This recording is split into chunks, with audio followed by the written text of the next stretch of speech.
오늘 제가 조금 거칠게 얘기해도 이해해 주시기 바랍니다. 어제 그 양금덕 할머니께서 지금 대통령이 대체 어느 나라 사람이냐, 누구를 위한 것이냐, 이렇게 절규하셨습니다. 정말 참담한 심정이었습니다.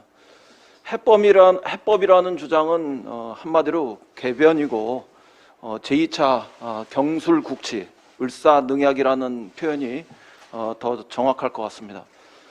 스스로 철회하지 않으면 역사는 윤석열 정부를 매국의 길, 유연의 길, 신친일의 길로 간 정부다, 이렇게 기록할 것입니다. 가해자의 사과도 배상 참여도 없습니다. 일본 정부와 전범 기업은 팔짱 끼고 있는데 한국 정부가 알아서 면죄부를 발급한 것입니다. 나라 팔아먹은 제1차 매국에 이어서 역사를 팔아먹은 제2차 매국이나 마찬가지다, 이런 비판을 똑똑히 듣길 바랍니다. 역사의식의 부재, 무지의 소치로만 이해하기도 좀 어렵습니다. 작년 유엔 총회 무대에서 대통령과 정부가 보여주었던 그 기막혔던 장면, 약속된 일정들이 분명히 있었을 텐데 일본 총리가 있는 곳까지 찾아가서 정상회담을 통사정한 듯한 그런 모습이 지금도 생생합니다. 급기야 한술 더 떠서 일본 정부의 입장을 대변했고 우리 국민의 자존감은 땅바닥에 주저앉혔습니다. 일본 전범기업이 져야 할 배상 책임을 대신 해결하겠다는 이 정부가 정말 대한민국 정부라고 할 수 있는지 반문하지 않을 수 없습니다. 윤석열 정부는 강제동원의 불법성을 적시하고 전범기업이 배상하도록 했던 대법원의 판결을 무력화시키고 파기했습니다. 한마디로 헌법 질서를 유린한 것입니다.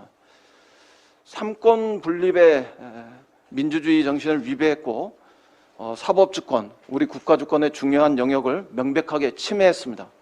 훼손했습니다.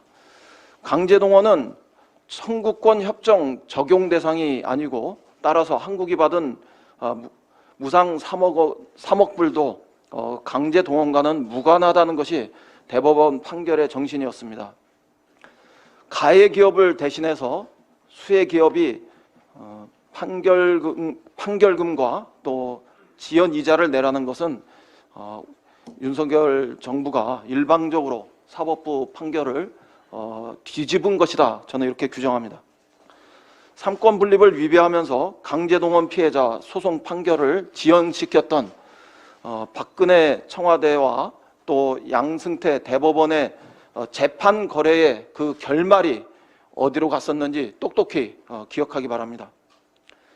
전범기업의 책임을 부정함으로써 식민 지배의 불법성을 부정하는 결과를 초래한 것 같습니다.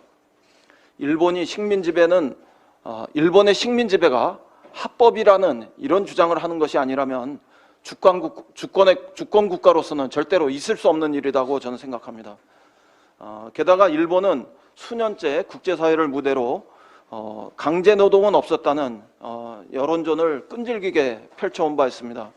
한국 정부가 나서서 이런 일본 우익의 주장에 힘을 실어주고 보편적인 인권 침해와 또 노동 착취의 부당성을 역으로 정당화하는 데 일조한 꼴이 아닌지 절대로 해서는 안 될 일을 한 것이다, 이렇게 단정합니다. 이 정도면 신친일의 길을 가는 정부다, 이렇게 불러도 과언이 아닐 것 같습니다. 철저하게 일본 입장에서 우리의 삼권 분립, 헌법 질서를 훼손했습니다. 또 피해자 인권을 짓밟았습니다. 역사 문제를 해결하는 것이 아니라 새로운 폭탄을 던진 것과 같다, 이렇게 생각합니다. 친일 종족주의를 선동했던 일본 장학생들에게 그들의 준동에 손뼉을 쳐준 것과 마찬가지입니다. 결코 해법이 될 수 없는 방안을 들고 나와서 결단인 양 포장하는 것도 모자라서 또다시 문재인 정부를 탓하기도 합니다. 힘들었지만 우리 국민과 함께 소재, 부품, 그리고 장비 산업의 이른바 소부장 산업의 독립의 길을 개척했던 문재인 정부 탓을 하는 모습을 보면 정말 못나도 참 못난 정부다, 이렇게 생각이 듭니다. 외교 상황이 엄중해서 내린 결정이라는 변명조차도 역대급으로 참 뻔뻔합니다. 안보, 경제 위기 상황을 가중시키는 것은 정부의 편향 외교이고 대결 외교이지 역사의 문제가 아니었습니다.